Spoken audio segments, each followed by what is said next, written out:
ये जो 5 दिन का शिविर है, यहाँ तो नाम तो जप यज्ञ शिविर दिया है, साधना शिविर भी बोल सकते हैं, स्पिरिचुअल रिट्रीट भी बोल सकते हैं। और जब स्पिरिचुअल रिट्रीट शब्द हम प्रयोग करें तो ये बहुत ही अर्थपूर्ण शब्द हो जाता है। इंग्लिश शब्द है, रिट्रीट का अर्थ होता है टू कम बैक, वापिस आ। एक सैन्य जब कोई दूसरा सैन्य के ऊपर में चढ़ाई करने को जाता है, युद्ध करने को, तो कमांडर कभी पीछे से कोई कारण से कमांड देता है, कम बैक, रिट्रीट।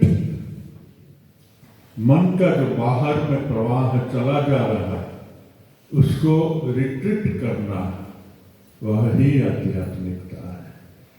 बहिर्मुखी प्रवाह मन का संसार, अंतर्मुखी प्रवाह मन का वो आध्यात्मिकता है।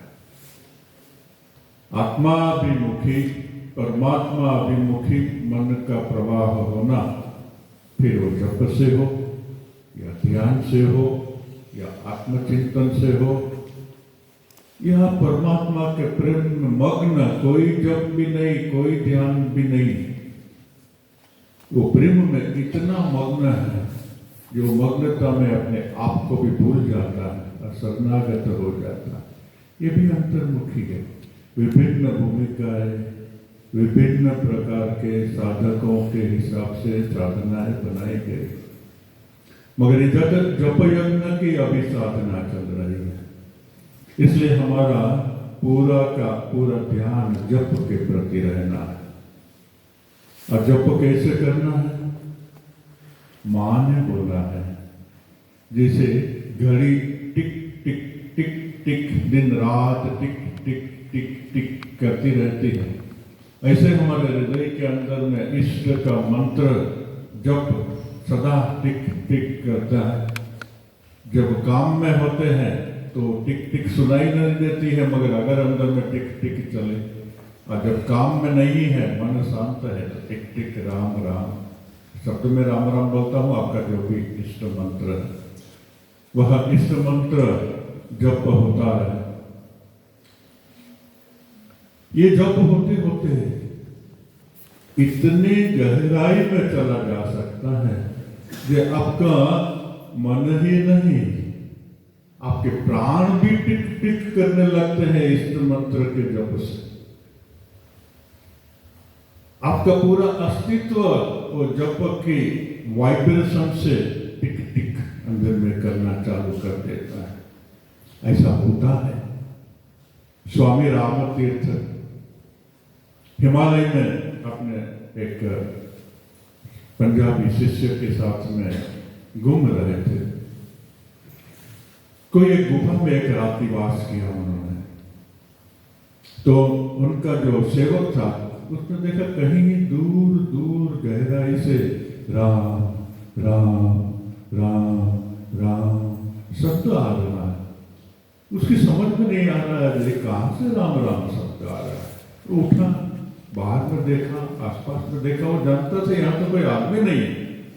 फिर वापस रूम में आया, राम राम राम शब्द सुनाई देता है।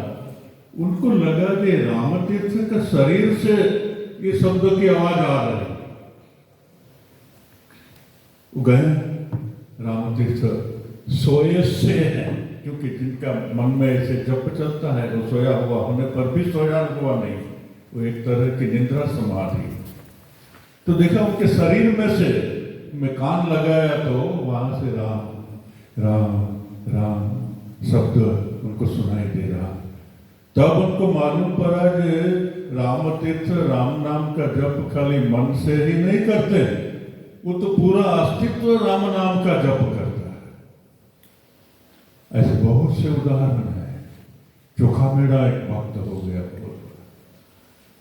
कोई बिल्डिंग में काम करता था और बिल्डिंग ढह गई, गिर गई, और भी बहुत से लेबर थे। निकालने में टाइम लगा, हाथ पांव सबके टूट गए थे, इधर उधर हड्डियां मिक्स हो गई थी, सब लेके आए। अभी चोखा मेला को भी तो उसको दाह करना है, उसकी सब हड्डियां कैसे कलेक्ट करे? तो किसी ने बोला कि चोखा मेला तो सब समय भगवान का नाम जप करता है, उसका पूरा अस्तित्व राम नाम से जपा भरा है, उसकी हड्डी को पास में कान ले जाओ, वहां से सुनाई देता है कि नहीं? जिस हड्डी से राम का नाम सुनाई दे वो चोखा मेला का। देखा सब हड्डियां राम राम राम करती है। वाइब्रेशन जब होता है ना, वो वाइब्रेशन पदार्थ में भी चला जाता है, वो पदार्थ भी वाइब्रेशन में बन जाता है। ये होल में जब वाइब्रेशन ये चलता है तो होल भी प्रभुमय बन जाता है। तो जप का, ध्यान का इतना महत्व है, ये हमको अंतर्मुखी ले आता है, और यही हमारी आध्यात्मिकता जो बाहर में ले जाए वो जगत, जो अंदर में ले आए जो धारा वो आध्यात्मिकता। आपको सबको मंत्र दीक्षा मिला, मेजोरिटी रामकृष्ण संघ से मंत्र दीक्षा लिया है, कुछ बाहर से भी लिया है। रामकृष्ण मिशन से जो मंत्र दीक्षा मिला है वो एक तरह का पैकेज है। आजकल पैकेज का जमाना चलता है ना, जिसमें सब कुछ हो जाए। ये जो पैकेज मां ने बनाया रामकृष्ण के पास से मंत्र लेके, उसमें ध्यान है, उसमें मानसिक पूजा है, गुरु की पूजा है, इष्ट की पूजा है, इसमें जप है, इसमें ध्यान है, इसमें शरणागति है। और शरणागति जब अपनी पूर्णता में पहुंच जाती है तब मैं भी नहीं रहता हूं, वह भी नहीं रहता है। और जब मैं नहीं और नहीं, तब तो वहां ब्रह्म ज्ञान के छोड़ के और नहीं कुछ नहीं रहता। तो ये जो पैकेज है वो एक पूर्ण पैकेज है। इसका जप करने से उनका बताया हुआ गुरु निर्देश सबके पास में, जिनको यहाँ से मंत्र दीक्षा मिला है उनके पास में मार्गदर्शक बुक है, उपासना पद्धति का, ऐसे करेंगे जो बहुत लाभ है। ये 5 दिन का आयोजन हुआ है, आप इतनी सब जगह दूर दूर से आए हैं। यही बता रहे हैं कि आप मात्र जिज्ञासु नहीं है, आप साधक है, और कैजुअल साधक नहीं है, जो जीवन को बनाने को चाहते हैं वह साधक है। ये जीवन को बनाने वाले साधक की साधना में स्वामी विवेकानंद ने ये जो स्तोत्र रचा है, रामकृष्ण आरती, ये साधक को अगर उस आरती का जब गान चल रहा है और आपने सब शब्दों का अर्थ स्पष्ट रूप से समझ लिया है, आरती जब गान हो रही है तब आप गा भी रहे हैं और आपके अंदर से वो भाव भी बन रहा है, जो भाव स्वामी विवेकानंद ने एक एक शब्द के अंदर में कूट कूट के भरा है। तो ये एक बहुत बड़ी साधना बन जाती है। आप रामकृष्ण के साथ में स्वामी जी के रचे शब्दों के द्वारा उनका स्पिरिट, उनकी आध्यात्मिक शक्ति के साथ में संस्पर्श में आते हैं, और ये आरती भी आपका आध्यात्मिक विकास कर दे सकती है। खंडन बहुवंदन जगवंदन वंदित मान, ये सुबह में हम लोग बोला, निरंजन नर रूपधर, ये हम लोग दोनों लाइन में गाया था। आज अभी दूसरा हम लोग लेने को जा रहे हैं। एक बार मैं पढ़ के हिंदी अर्थ भी पढ़ दूंगा, फिर उसका गहराई में प्रवेश करेंगे। मोचन अघदूषण जगभूषण चित घन काय, ज्ञानांजन विमल नयन वीक्षण मोह जाय। अर्थ, घोर पापों से तुम हमें मुक्त करते हो, तुम इस जगत के महान भूषण हो, तुम घनीभूत चित्त स्वरूप हो। जब तुम अपने ज्ञानांजन लिप्त आंखों से हमारी ओर देखते हो तो हमारी सारी माया समूल रूप से दूर हो जाती। मोह चरण अगदूषण, ये स्वामी जी का मन में दिखाई दे रहा है, बहुत गहन रूप से बैठा हुआ भाव है। टोटली कन्विंस्ड रामकृष्ण जगत तारण है, तारणहार है। इसलिए खंडन भव बंधन में जो भव के बंधन को खंडन कर देता है, मुक्ति दे देता है, ये वहां बताया। दूसरा लाइन में भी मोचन माने खत्म कर देता है, घोर पापों से हमें मुक्त करते। मोचन अगदूषण, गीता में है ना, समग्र गीता भगवान श्री कृष्ण बोलने के बाद में सारभूत श्लोक क्या है, इसके बाद में कोई उपदेश नहीं है, कैजुअल बात है। सर्वधर्मान परित्यज्य मामेकम शरणं व्रज अहम त्वा सर्व पापेभ्यो मोक्षयिष्यामि मा शुचः। तुम्हारे सब पापों से मैं मुक्ति कर देता हूं। और यहाँ क्या बोलते हैं, स्वामी जी ने क्या लिया है, मोचन अगदूषण, सब पापों से मुक्त कर देता हूं। ये ईश्वर ही कर सकते हैं। सो स्वामी जी को एक बार रामकृष्ण के ईश्वरत्व में संदेह था। वह स्वामी जी रामकृष्ण की अनुभूतियों से और जीवन देखा उनसे इतने कन्विंस्ड हो गए कि उनको अभी रामकृष्ण अपने समग्र रूप में, ईश्वर रूप में भी ही दिखाई देते हैं। इसलिए चिदघन कहा है बोलते हैं, ईश्वर में ही दूसरे के पाप को नष्ट करने की कपाल मोचन जो हम लोग बोलते हैं, ईश्वर ही कपाल मोचन हो सकते हैं, और कोई साधारण साधु कपाल मोचन नहीं हो सकते। पाप ले लेना पड़ता है, और पाप लेने से, साधारण साधु होने से, साधारण साधक होने से भस्म हो जाएगा। मगर ईश्वर है वो तो जैसे एक ज्वलंत अग्नि है, जितने भी पाप वहां पर आए वो सबको हजम करके, खुद भोग करके, या ऐसे ही ज्ञानाग्नि में लेकर के उनको भस्म कर देते हैं। ज्ञानाग्नि सर्व कर्माणि भस्मसात् कुरुते अर्जुन।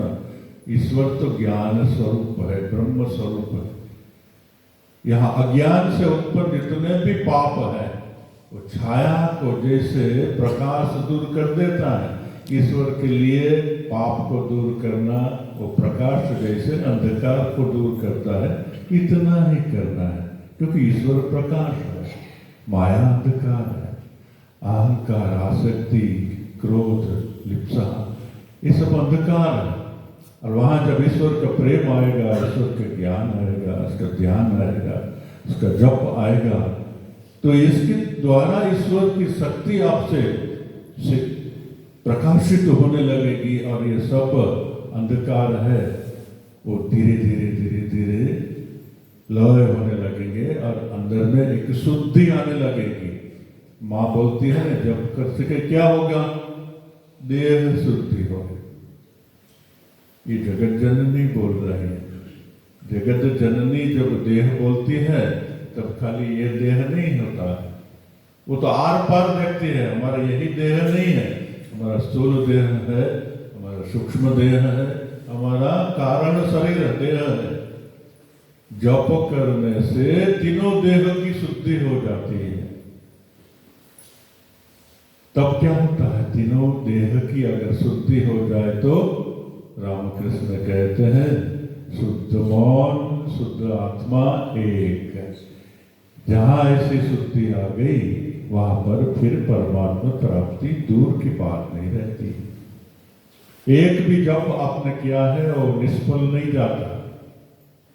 आप तो यहाँ हजारों करते हैं, कितनी संख्या मापने का भी जरूरत नहीं है, मगर एक भी जप स्वल्पम अप्यस्य धर्मस्य त्रायते महतो भयात्, कृष्ण बोलते हैं गीता में। ये एक एक मंत्र का जप जैसे कि बैंक में जमा किया हुआ एक एक रुपया आप जमा किए जाते हैं, जमा किए जाते हैं, जमा किए जाते, वहाँ जमा होता रहता है, आपको मालूम नहीं है, मगर आपका किया हुआ प्रत्येक जप, प्रत्येक ध्यान, प्रत्येक कर्म वो जमा होता रहता है। अगर ये किया हुआ जप सकाम भाव से है, जप या ध्यान या दान पुण्य तपस्या इत्यादि, आपको स्वर्ग प्राप्ति होगी, शास्त्र कहते हैं। मगर स्वर्ग प्राप्ति होने के बाद जब पुण्य खत्म हो जाता है, बैंक का पैसा सब खत्म हो जाता है, खर्चा हो जाता है, क्षणे पुण्य मृत्यु लोके वसंती, वो जन्म मरण के चक्र से छुड़वाता नहीं है।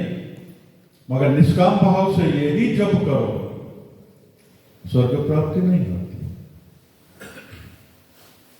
कोई दूसरे लोकों में ले जाना कि वहां कोई कामना नहीं होती। जो निष्काम भाव से करेगा उनकी चित्त शुद्धि होगी, और जहां चित्त शुद्धि है वहां ईश्वर का प्रकाश है, वहां ईश्वर की प्राप्ति है।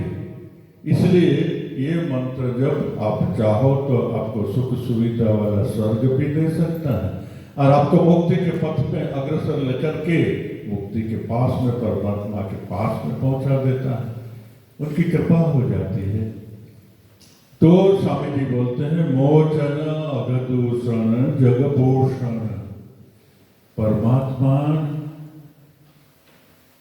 मोचन अघदूषण, उनके पास में ये शक्ति है। मगर लोग क्या करते हैं, परमात्मा के पास जाते हैं, जप करते हैं। हमारे पास में भी बहुत लोग आते हैं, स्वामी जी के बहुत सब स्वामी जी के पास में जाते हैं। क्या हमारा छेले भालो नहीं, छेले भालो हो जाए, आशीर्वाद करो, ये मेयर बीए हो जाए, ये लड़की की शादी हो जाए, ये परीक्षा में पास हो जाए, ऐसा ऐसा हजार आध्यात्मिक नहीं, सांसारिक वस्तु लेके आशीर्वाद लेने आते हैं। भगवान के पास में भी जाते हैं, मंदिर के सामने खड़े हैं, सबकी खोपड़ी खोल करके देखो, 90% संसार की कुछ वस्तु की कामना लेके जाते हैं। मगर जिसकी कोई कामना नहीं है तो उनको परमात्मा ये सब कामनाओं से ही मुक्त कर देते हैं। एक कहानी सुनी है हमने, राजेंद्र प्रसाद भारत के प्रथम प्रेसिडेंट एक जेल की मुलाकात करने गए, तो एक कैदी के पास में जाते हैं, उनके रूम में जाते हैं, पूछते हैं तुमको क्या चाहिए, कैसे तकलीफ है, सब ठीक ठाक है तो नहीं। और उस समय में जेल की अवस्था अच्छी नहीं थी, आजकल तो कुछ अच्छी है। बोले यहाँ बिछाना खराब है, अच्छा बिछाना नहीं है, रूम बहुत गंदा है, हवा नहीं आती है, थोड़ा अच्छा बिछाना, रूम में थोड़ा हवा उजास होने से अच्छा। ठीक है, जेलर को बोला इनको ये व्यवस्था कर देना, सबको नया गद्दा दे देना, हमारा फंड से पैसा दे देना। और भी आगे गए, दूसरे को पूछा रूम में, बोले हमारा साबुन ठीक नहीं मिलता है, और भी बहुत छोटी मोटी असुविधा है, कहाँ, बोले उनको भी ठीक करने के लिए आदेश दे दिया। तीसरी जगह में गया, बोले खाना अच्छा नहीं है, दाल में कक्कड़ होता है, पानी जैसा ही रहता है, रोटी भी अच्छे नहीं, ये तो कुत्ता का खाने जैसा खाना हम लोगों को देते हैं, अच्छा खाना मिलने से अच्छा। राजेंद्र प्रसाद ने बोला ठीक है, लोगों को कल से ठीक से खाना मिले, ये देखना, मैं तपास करूंगा। ऐसे घूमते घूमते एक जगह में गया, क्यों तुम्हारा कैसा है, सब ठीक ठाक है? तो ठीक ठाक है, जैसा है यहाँ ऐसा ही चलता है, मगर मुझे मालूम है आप भारत के राष्ट्रपति हैं और आपका क्या पावर है मुझे मालूम है। आप जीवन कैदी जिसको लाइफ इम्प्रिजनमेंट हुआ है उसको मुक्त करने का पावर आपका है। मैं यहाँ लाइफ इम्प्रिजनमेंट में हूँ, जीवन पर आजीवन कारावास मेरा है, मुझको छुट्टी करा दीजिए इसमें से। राजेंद्र प्रसाद बहुत खुश हो रहे, ठीक है मैं ऑफिशियल प्रोसीजर करता हूं, तुम्हारी ये जेल से मुक्ति हो जाएगी। मोचन जो परमात्मा के पास में जाएगा, अब तो बहुत नाच नचाए हो कन्हैया, अभी मुझे नाचना नहीं चाहता हूं, नहीं चाहती हूं, अब मुझे यहां से छुड़ाओ, खत्म करो ये जगत का चक्र। कि नर्क की अग्नि से मुझे बचाओ और परम आनंद में ले जाओ, बस मांगो। डाकार मत डाकले के मन से अमामा थकते पाले, बस हृदय की पुकार है तो परमात्मा जरूर सुनेंगे, क्योंकि मोचन जगभूषण चित घन का है। ये जगभूषण है। सुबह में जगवंदन बोले, जगत में सबको वंद्य होने के योग्य अगर हम लोग बोले तो रामकृष्ण ही आते हैं। जिसको सब स्वीकार कर सकते हैं वही तो जगवंद्य हो सकते हैं। और जगत का भूषण भी कौन हो सकते हैं?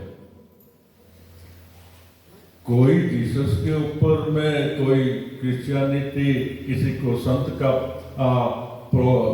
टाइटल दे दे, वो भूषण हुआ एक तरह का, मगर वो क्रिश्चियनिटी के लिए महत्वपूर्ण है, हमारे लिए कोई महत्वपूर्ण नहीं। एक एक के लिए एक एक महत्वपूर्ण है। किसी को भारत भूषण बना दिया, ने किसी को पद्म भूषण बना दिया। क्या रामकृष्ण तो जगभूषण, पृथ्वी के ऊपर के भूषण नहीं, समग्र ब्रह्मांड के भूषण, जिनके कारण से जिनका सौंदर्य, जिनका मूल्य बढ़े, वही तो भूषण है। हमारे ऊपर में भूषण लगा दिया, गला में भूषण गहना लगा दिया, माथा में किरीट लगा दिया, सौंदर्य बढ़ जाता।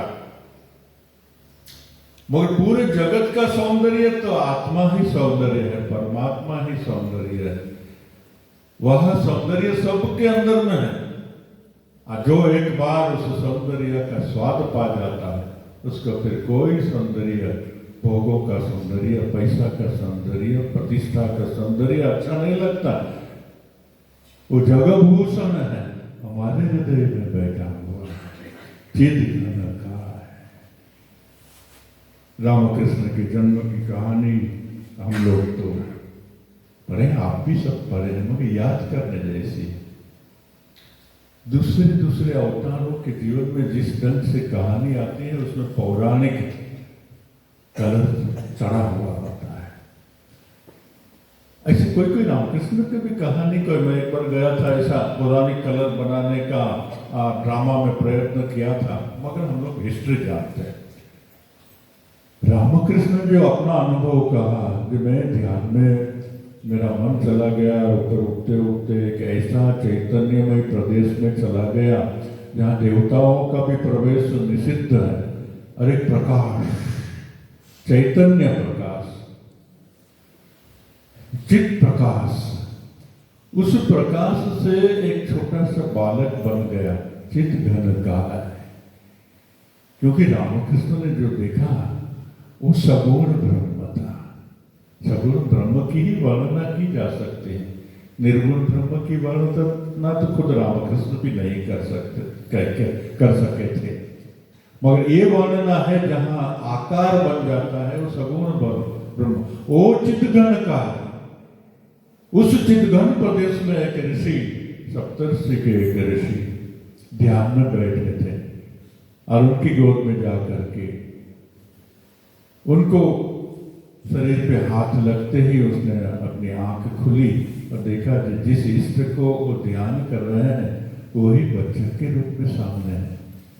आकार का वाहन तो नहीं है, वो तो देखा है तो चित्त घन का है। जिस प्रकार, जिस चैतन्य, जिस सच्चिदानंद का मैं अंदर में ध्यान करता हूँ, वो रूप लेकर के मेरे साथ गोद में बैठा और बोलता है मैं जा रहा हूँ, तुमको आना पड़ेगा।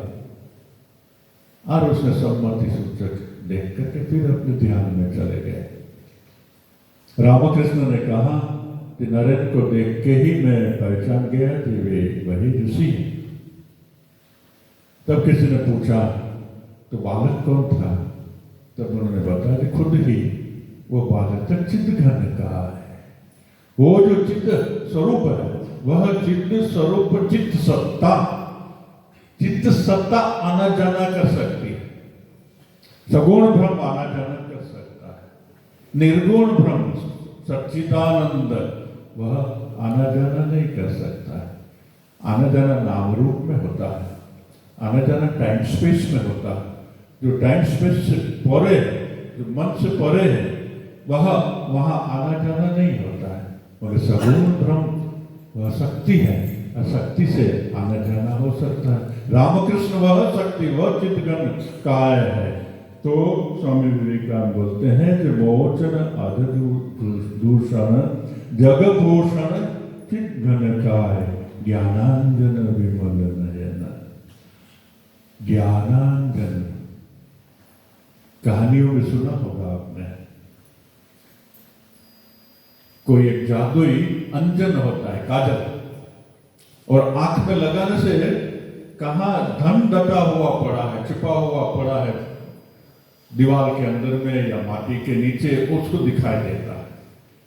शायद उसी जगह से ये शब्द निकला होगा, जैसे मैजिक अंजन लगाने से धन दिखाई देता है, ऐसे ज्ञानांजन गुरु की कृपा से लगाने से आध्यात्मिक धन क्यों दिखाई देता है। रामकृष्ण वह ज्ञानांजन है, हमको ज्ञान के अंजन को देने को आए। उनकी दृष्टि से ही हमारे अंदर का जो धन है वो खुलने लगता है और एक जीवन की नई धारा हमारे अंदर में बहने लगती है। ज्ञानांजन विमल नयन, जिसको अंजन लग गया वह तो उसका तो ऐसा होता है, कोई एक भजन में दुआ में कहा कहीं है न, लाली देखन में गई जित देखो तित लाल, लाली देखत देखत मैं भी हो गई लाल। लाली मने परमात्मा, श्री कृष्ण बोलो या रामकृष्ण बोलो, जो भी बोलो, नाम का महत्व नहीं। मैं उस मेरे परम प्रेमी को देखने गई और उस प्रेमी के प्रेम में मैं इतनी मग्न हो गई, मैं अपने आप को तो भूल गई, प्रेमी ही प्रेमी, लाली ही लाली रहेगा, मैं भी हो गई लाल। रामकृष्ण वह ज्ञानांजन है। ये जो मैं भी हो गई लाल, यही स्पिरिचुअलाइजेशन ऑफ लाइफ है। रामकृष्ण बोलते हैं ना, अद्वैत ज्ञान आंचल बेंधे या इच्छा ताई करो। लाली देखते देखते लाली हो जाना, आंचल में बांधने से सब समय लाली याद रहेगी, और फिर मैं भी हो गई लाल। उस लाली की स्मृति के साथ में जगत के व्यवहार करना, ये स्पिरिचुअलाइजेशन ऑफ मैन। रामकृष्ण का पूरा उपदेश अगर एक शब्द में बोलना है तो क्या बोलेंगे? स्पिरिचुअलाइजेशन ऑफ मैन, जिसको स्वामी विवेकानंद दूसरे शब्दों में बोलते हैं कि मेरा उपदेश अगर कुछ ही शब्दों में बोलना है तो ऐसे बोल सकते हैं कि प्रत्येक मनुष्य के अंदर में रही दिव्य चेतना का उसको बोध कराना और दैनंदिन जीवन में कैसे उसको व्यवहार में लाना, यही तो स्पिरिचुअलाइजेशन, डिवाइनाइजेशन ऑफ मैन है। ये डिवाइनाइजेशन मैन, ज्ञानांजन विमल नयन, जिसकी आंख में रामकृष्ण की दृष्टि आ गई। डिवाइनाइजेशन ऑफ मैन माने रामकृष्ण की आंख से जगत को देखना, लाली की आंख से जगत को देखना, और जगत लाल फिर दिखाई देने लगेगा। ये डिवाइनाइजेशन ऑफ मैन है। और ये डिवाइनाइजेशन ऑफ मैन, एक एक मैन अपने को, एक एक मनुष्य, एक एक पुरुष, एक एक नारी अपने को डिवाइनाइज करने लगेगी, तब तो सोसाइटी और तब तो विश्व डिवाइनाइजेशन होगा। और जहां जहां ये डिवाइनाइजेशन हुआ, स्वामी जी बोलते हैं रामकृष्ण आने के बाद में सतयुग का आरंभ हुआ। सतयुग तो व्यक्तियों से मिलकर बनता है। सतयुग की कहानी जो शास्त्रों में आती है वहां भी सब सत्य नहीं होते, तब भी तो भगवान को आना पड़ता था, तब भी तो युद्ध होता था, मगर मेजोरिटी के अंदर में ये डिवाइनाइजेशन ऑफ लाइफ था। तो जितने जितने लोगों के लाइफ में डिवाइनाइजेशन बढ़ता जाएगा, उस व्यक्ति के जीवन में सतयुग आरंभ हो गया, समझ लेना। और समाज में और विश्व में मैक्सिमम लोगों के अंदर अगर ये डिवाइनाइजेशन समझ, ये प्रथम स्टेप, डिवाइनाइजेशन भाव, समझ बुद्धि की, भाव हृदय का, डिवाइनाइजेशन ऑफ एक्सपीरियंस, ये जब हमारे जीवन में आएगा तो सतयुग तो ऑलरेडी आरंभ हो गया है। कितने लोग अपने जीवन को डिवाइन करके बैठे हैं हमारे मिशन में और बाहर में। सतयुग तो ऑलरेडी चल रहा है, मगर कलयुग का प्रभाव बहुत ज्यादा है। रामकृष्ण ये नया आदमी का संदेश लेकर के, नूतन मानुष का संदेश लेकर के आए हैं, और वह नूतन मानुष श्री रामकृष्ण का उपदेश के हिसाब से है, जिसके ज्ञानांजन रामकृष्ण की कृपा से खुल गया। ज्ञानांजन विमल नयन विक्षणे मोह जाए, खाली वे हमको देखेंगे, जिस अपनी कृपा दृष्टि से देखेंगे तब हमारा पाप ऐसे ही चले ही जाएंगे। तो उनकी दृष्टि के सामने तो जाना है हमको, और उनकी दृष्टि के सामने कैसे जाएंगे? रामकृष्ण जब शरीर में थे तब उनकी दृष्टि के सामने बहुत आते थे, मगर मुक्ति तो नहीं होती थी। साधारण महाराज ने बोला था যে আমরা তো দেখেছি কত पूजा पंडारी और कत लेबर সেখানে আসছে, कितने पूजा पंडारी और कितने लेबर आते हैं, किसी के जीवन में हम लोग तो क्रांति नहीं देखे।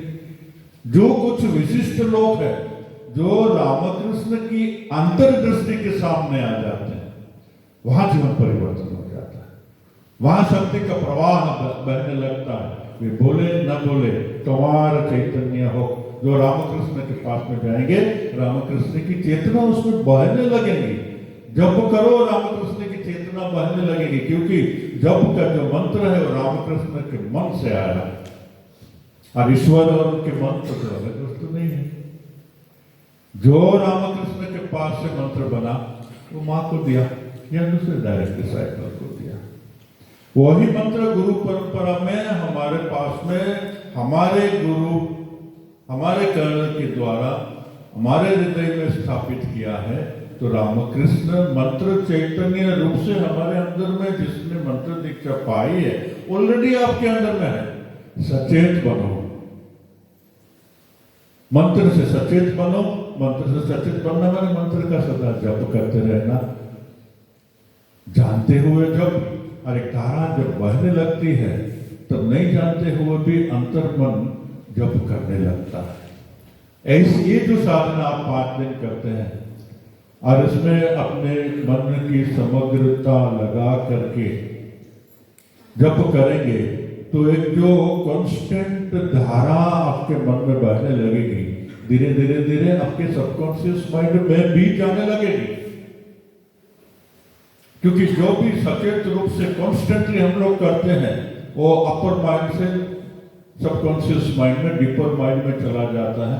फिर डीपर माइंड में आपका जानो या न जानो वो काम करता रहता है। ऐसी साधना से भी 5 दिन की साधना से भी बहुत अच्छी, इसका पूरा अगर आप लाभ उठाए और आपके चित्त के अंदर में सब समय इष्ट मंत्र की घड़ी टिक टिक टिक टिक बजती रहे, तो वो घड़ी का टिक टिक फिर अंतर्मन में भी चला जाएगा और फिर सब समय चला रहेगा। नींद में भी रात को नींद खुल गई तो दुस्वप्न आने के बदले मेरे इष्ट का जप चलता है, टिक टिक टिक टिक। बस इतना इष्टमय अगर हम बन जाए तो हमारा जीवन सफल हो गया। इस सफल जीवन के लिए ही आप आए हैं। ठाकुर से प्रार्थना आपका जीवन सफल हो।